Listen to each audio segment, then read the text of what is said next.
2 heures après, même si vous le faites avec un pseudo, 2 heures après, les flics sont chez vous. Heureusement. Il n'y a pas d'anonymat sur Internet. Il n'y a pas d'anonymat. Il n'y a pas d'anonymat.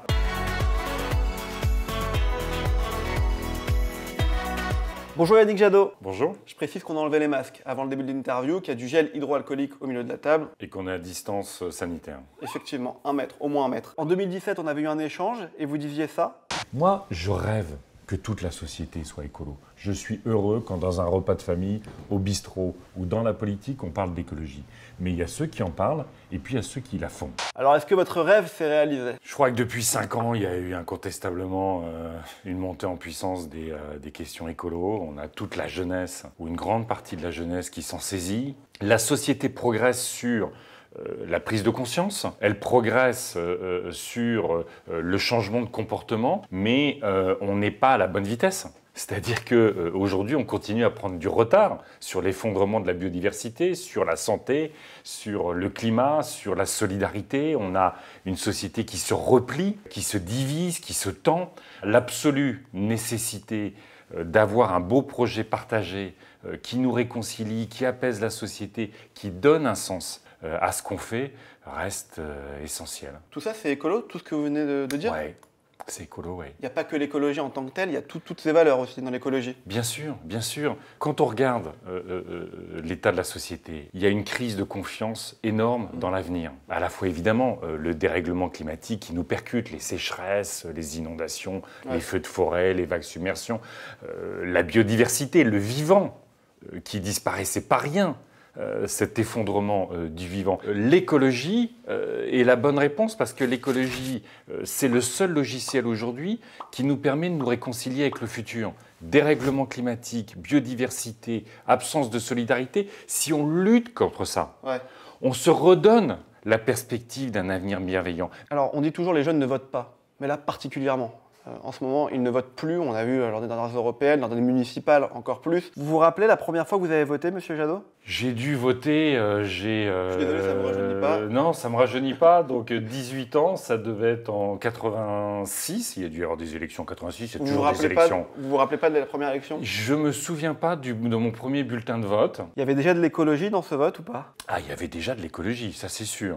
Qu'est-ce que c'est l'écologie en 10 mots aujourd'hui? En 10 mots, c'est le vivant, les forces vives de la société. Il y a une énergie vitale incroyable dans la société. Se réapproprier le contrôle de sa vie, apaiser, réconcilier, innover, se rassembler. C'est collectif, ce sont les communs, ces biens communs qui donnent du sens. C'est la jeunesse.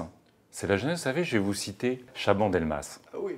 Chaban-Delmas, en 69, donc après mai 68, il est gaulliste.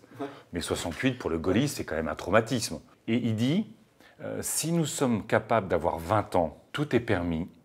Si nous avons notre âge, il n'y a plus d'espoir.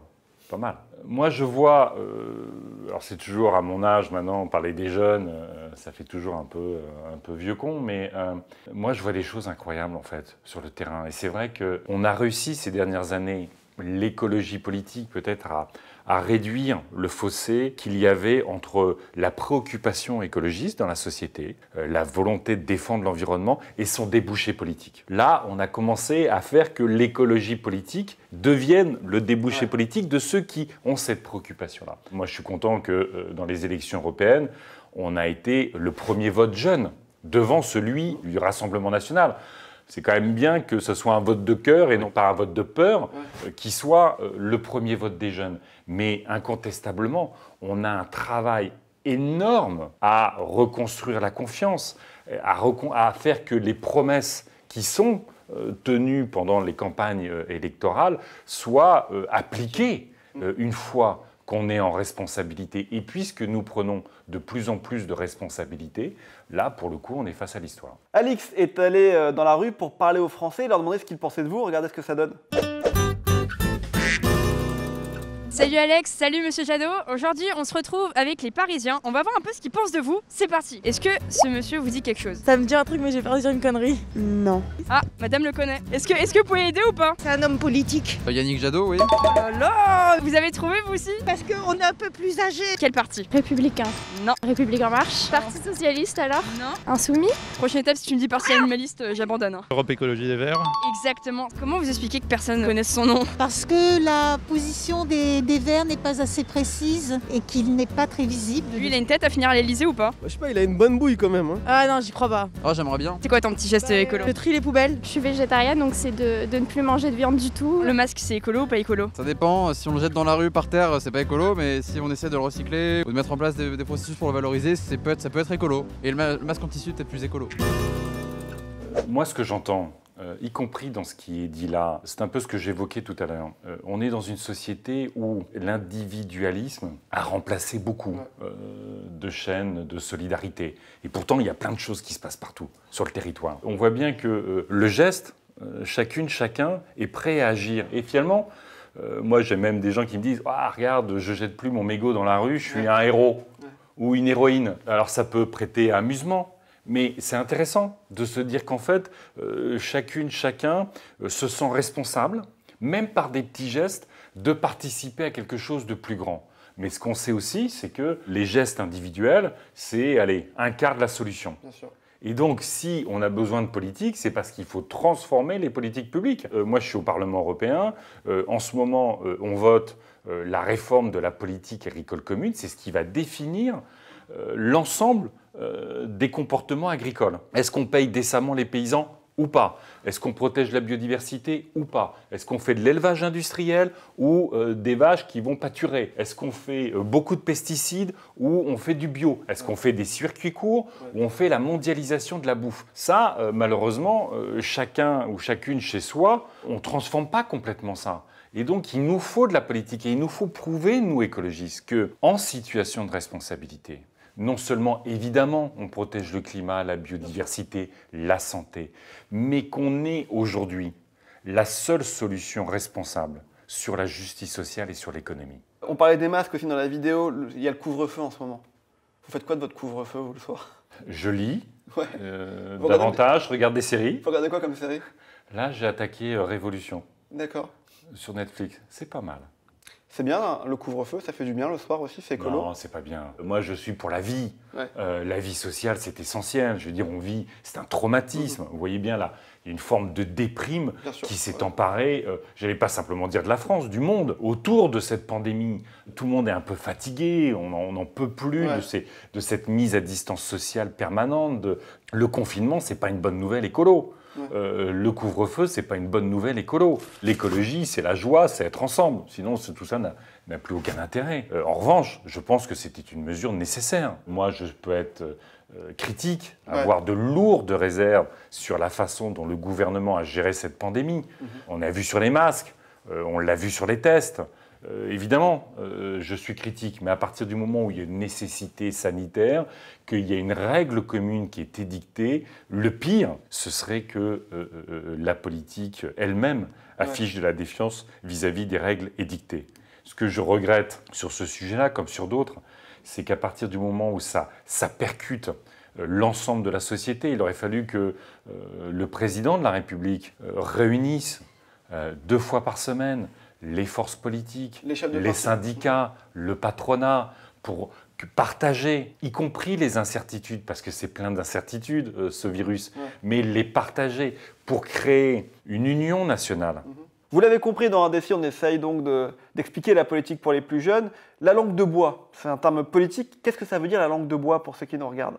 Eh bien, c'est de dire demain, avec moi, président de la République, le Covid s'arrêtera en 1 semaine. Ça, c'est de la langue de bois, c'est faux. On va faire une interview sans langue de bois. Vous allez continuer, je vais vous faire des propositions à voir si vous réussissez à répondre sans langue de bois. Vous allez utiliser TikTok pour votre campagne présidentielle? Probable. Vous savez ce que mais avec... Non, je sais ce que c'est. Je veux dire, vous savez, j'ai des enfants qui ont 18 et 21 ans, donc je vois comment ça fonctionne. Après, il faut à la fois mobiliser tous les publics, trouver des moyens d'interaction, d'échange avec des populations qui n'écoutent pas les matinales, ne lisent pas forcément le journal. Donc il faut arriver à trouver ces canaux. Mais il ne faut pas jouer aux jeunes quand on ne l'est pas. Sans langue de bois, est-ce que vous faites du vélo tous les jours? Non. Mais vous en faites.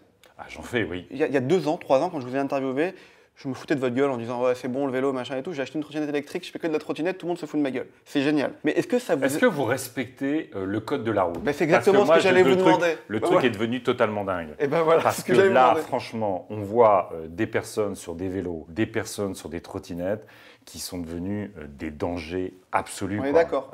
Et donc, y compris à l'école, tout ce qui est l'apprentissage du vélo, l'apprentissage du code de la route, y compris maintenant sur les trottinettes, puisque ça devient une mobilité qu'on doit partager, il faut qu'il y ait de l'apprentissage. Est-ce que, sans langue de bois, on vous a contacté pour entrer dans un gouvernement ces derniers temps? Non.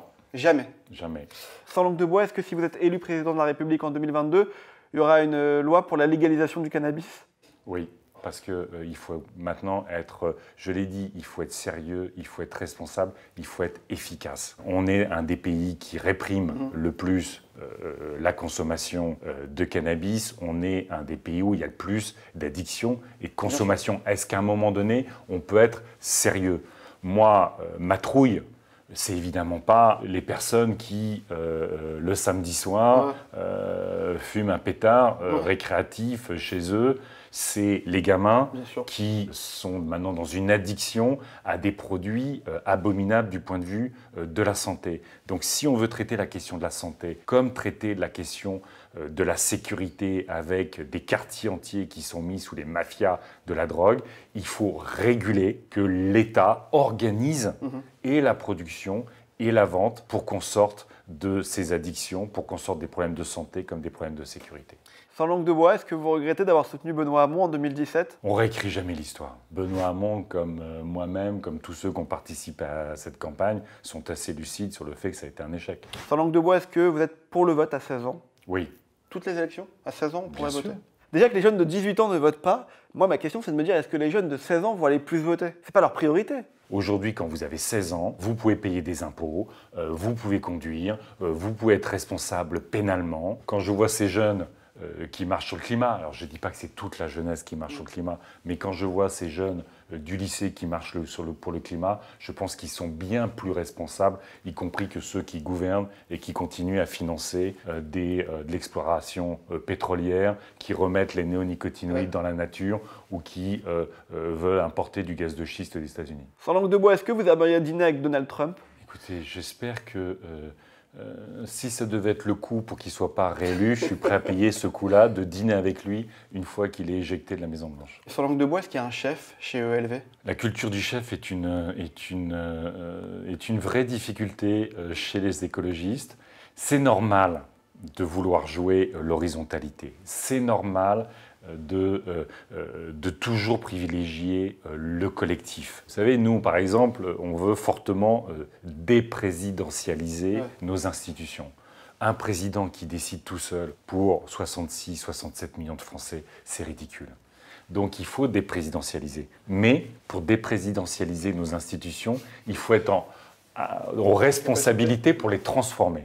Donc il faudra à un moment assumer de faire une campagne présidentielle. Et assumer une campagne présidentielle, c'est assumer l'incarnation d'une personne pour porter un beau projet qui est évidemment une démarche collective. Vous m'avez pas répondu, il y a un chef ou pas chez ELV?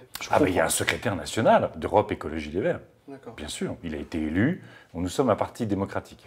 Sans langue de bois, est-ce que vous serez candidat à l'élection présidentielle en 2022, quoi qu'il arrive? Non, pas quoi qu'il arrive. Je me prépare à être candidat à l'élection présidentielle parce que je pense que les écologistes ont une responsabilité historique. Il y a une aspiration populaire à transformer la société où l'écologie sociale peut battre cette technocratie libérale ou l'extrême droite, où une candidature écologiste peut rassembler et battre Macron et Le Pen. Donc moi, ma responsabilité aujourd'hui, c'est de contribuer à ce que cette victoire soit possible. Bon, en tout cas, si vous êtes élu président de la République, on a un cadeau pour vous. Ah! Voilà, c'est un petit cadeau, on vous laisse l'ouvrir.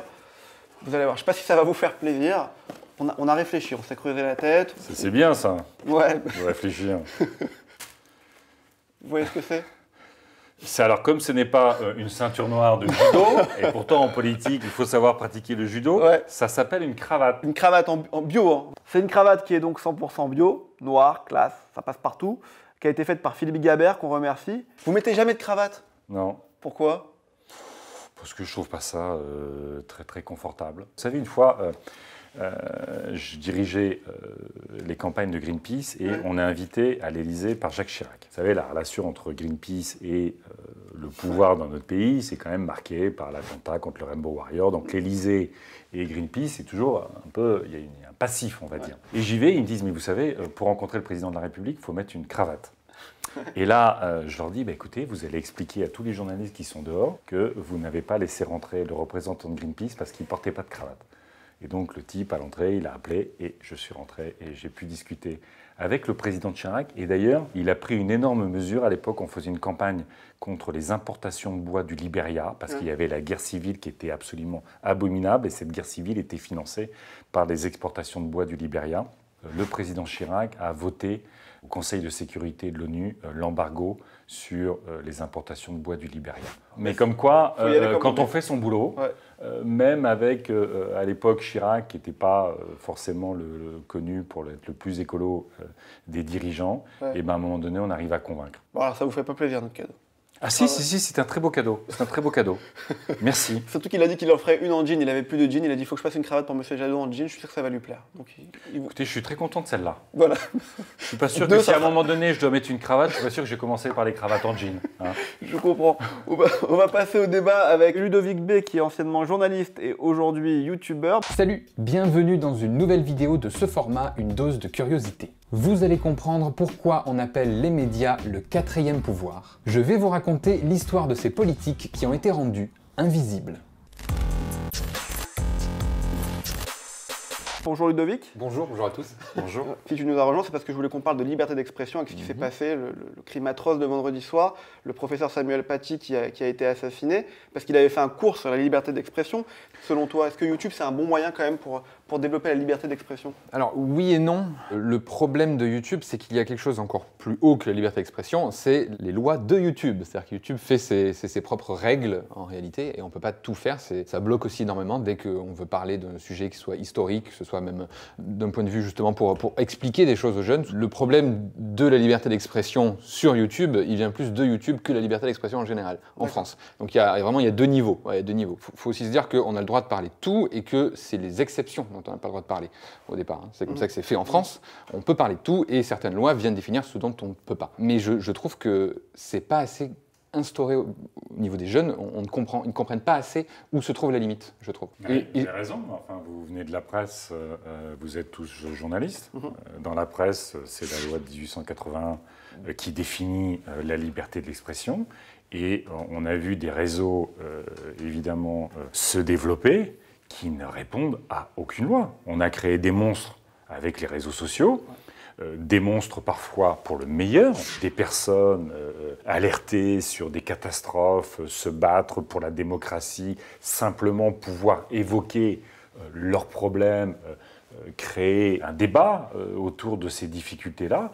Mais on a aussi aujourd'hui une violence, une brutalité qui dépasse totalement les règles du vivre ensemble et qui sont gérées par des géants qui sont monstrueux et qui ne répondent à aucune règle que celle dont ils veulent bien se doter. Il faut légiférer sur les réseaux sociaux, sur YouTube? Bien sûr, mais c'est très compliqué aujourd'hui. Autant, évidemment, il y a le débat sur l'anonymat, mais si sur les réseaux sociaux, vous allez appeler à un attentat, 2 heures après, même si vous le faites avec un pseudo, 2 heures après, les flics sont chez vous, heureusement. Il n'y a pas d'anonymat sur Internet. Il n'y a pas d'anonymat. Il n'y a pas d'anonymat. Si il y a du racisme, s'il y a des atteintes au vivre ensemble qui dépassent la liberté d'expression, si à un moment donné, vous demandez à M. Twitter, États-Unis, ou au juge fédéral américain la saisie d'un compte, lui, il vous dit premier amendement. Et en fait, par exemple, Twitter ne répond à aucune injonction de la justice. Et donc, il va falloir trouver les moyens de contrôler beaucoup plus fortement ces réseaux. Un des moyens, je pense, c'est de les attaquer sur leur pérennité économique. Twitter, il y a 10 ans, ça n'existait pas. Enfin, ça n'existait pas à ce stade-là. Pourquoi on subirait leurs lois, alors que peut-être que dans 5 ans, il y aura un autre réseau qui se créera, qui explosera Twitter parce qu'il dira « Moi, je veux faire respecter la liberté d'expression. Je veux que la brutalité, la violence que vous trouvez ailleurs, eh ben, vous ne la trouviez pas chez moi. » Eh ben, c'est peut-être ce réseau-là qui économiquement survivra alors que les autres crèveront. Mais comment on fait alors? On attend qu'il y ait un nouveau réseau social qui arrive? C'est ça l'idée? Non, moi je pense qu'il y a un vrai sujet pour l'Europe de se doter de règles au niveau de ces géants, qui soient à la fois évidemment des règles fiscales, mais aussi évidemment des règles autour de ce qui est admissible ou pas admissible sur les réseaux sociaux.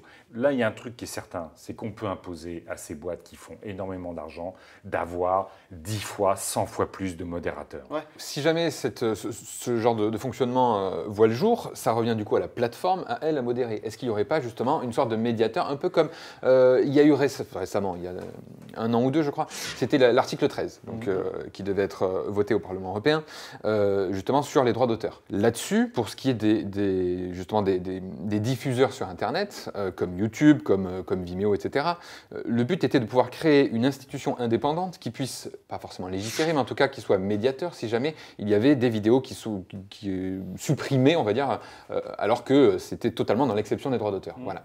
Est-ce que c'est pas quelque chose comme ça qu'il faudrait instaurer en France? Il faut que ce soit ces plateformes qui payent, au fond, l'organisation du nouveau cadre juridique et sa mise en œuvre, parce qu'ils sont les acteurs majeurs qui font beaucoup d'argent. Ils ont toujours sur le statut d'hébergeur. Ils ont toujours le statut de simple hébergeur. Ils ne sont pas responsables de ce qui est posté sur les plateformes. Oui, mais ça, c'est trop facile. Ce qui a été voté par le Parlement européen, et d'ailleurs, on voit que pour les journaux, ce n'est pas du tout efficace sur la protection des auteurs pour les journaux et la rémunération.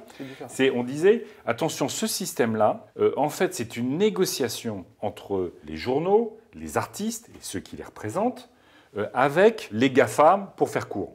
Nous, on se battait pour qu'il y ait justement un système public qui soit au cœur du dispositif et que ce ne soit pas simplement une négociation entre les artistes et les GAFAM, parce que c'est, au fond, accepter qu'ils soient les patrons en matière de diffusion d'œuvres artistiques et de régulation de la presse ou de la diffusion artistique. Une question... pour parler de la liberté d'expression en tant que telle, après le drame, on l'a dit, qui s'est passé vendredi, enfin le crime qui s'est passé vendredi soir devant une école à Conflans-Sainte-Honorine, est-ce qu'il faut enseigner la liberté d'expression à l'école encore plus? Je pense qu'il faut, oui, surtout la définir, pardon, mais je pense que c'est très important. Aujourd'hui, quand on est sur Twitter, par exemple, et qu'on tweet, beaucoup de gens ne savent pas où est la frontière, ils ne comprennent pas ce qu'on a le droit de dire ou de ne pas dire. C'est un peu comme les cours de sexualité au collège. C'est-à-dire que je pense que c'est très obsolète. C'est-à-dire que vraiment, il faut à un moment se poser les bonnes questions et apprendre aux jeunes à se servir des réseaux sociaux, à savoir ce qu'ils ont le droit de faire et de ne pas faire. Et je trouve qu'aujourd'hui, il n'y a rien pour ça, rien du tout. Nous, on a toujours défendu le fait qu'il fallait enseigner beaucoup plus le numérique à l'école, y compris le codage, y compris que ce ne soit pas forcément une boîte noire. Je veux dire qu'il y a un apprentissage de ce qu'il y a, c'est quoi ces algorithmes, pourquoi ces algorithmes vous emmènent sur certains types de choix et pas d'autres. Et puis évidemment, comme vous le disiez, l'apprentissage des réseaux sociaux, l'apprentissage de ce qui est un fait scientifique, de ce qui est l'histoire, plutôt que les fake news et tout ce qui circule autour du complotisme. La liberté d'expression, la démocratie, la laïcité, je veux dire, heureusement, c'est né avant les réseaux sociaux. Moi, je vous invite à lire le discours de Jaurès sur la laïque, où il dit à quel point l'école est la première pierre de la démocratie et de la laïcité. Parce que c'est évidemment là qu'on forme les citoyennes et les citoyens de demain. C'est évidemment là qu'on comprend ce que peut être la liberté d'expression, y compris le droit au blasphème. Y compris le droit au blasphème. Qu'on vit dans une société où l'enjeu, c'est pas d'être d'accord tous et toutes. L'enjeu, c'est d'accepter et presque de s'épanouir, de s'enrichir de la différence de l'autre. Et cette différence, c'est pas simplement une différence sympathique. Parfois, le débat peut être dur dans une société, dans une démocratie. Reconnaître à l'autre d'être parfois même dans cette confrontation, c'est accepter des règles qui encadrent cette confrontation. Parce que si c'est pour être on se ressemble, on pense pareil, donc on est ensemble, ça s'appelle une dictature. Donc la liberté d'expression, c'est la liberté de la différence. Je pense qu'on est tous assez d'accord sur plein de points. Après, moi, je dirais juste qu'aujourd'hui, la liberté d'expression, elle est quand même basée sur un texte de 1881. À l'époque, les réseaux sociaux n'existaient pas. Et je pense qu'il faudrait peut-être aussi un jour, en plus de faire de la formation et d'informer les jeunes, parce que je pense que c'est la cible aujourd'hui, vraiment, hein, sur ces problématiques de liberté d'expression, il faudrait aussi adapter à notre nouveau mode de consommation. Voilà, vous avez raison. Les réseaux sociaux, c'est le meilleur et le pire. Mais quand il y a du meilleur aussi, évidemment. Quand ça prend une telle place dans nos vies personnelles, comme dans notre organisation collective, le pire n'est plus acceptable.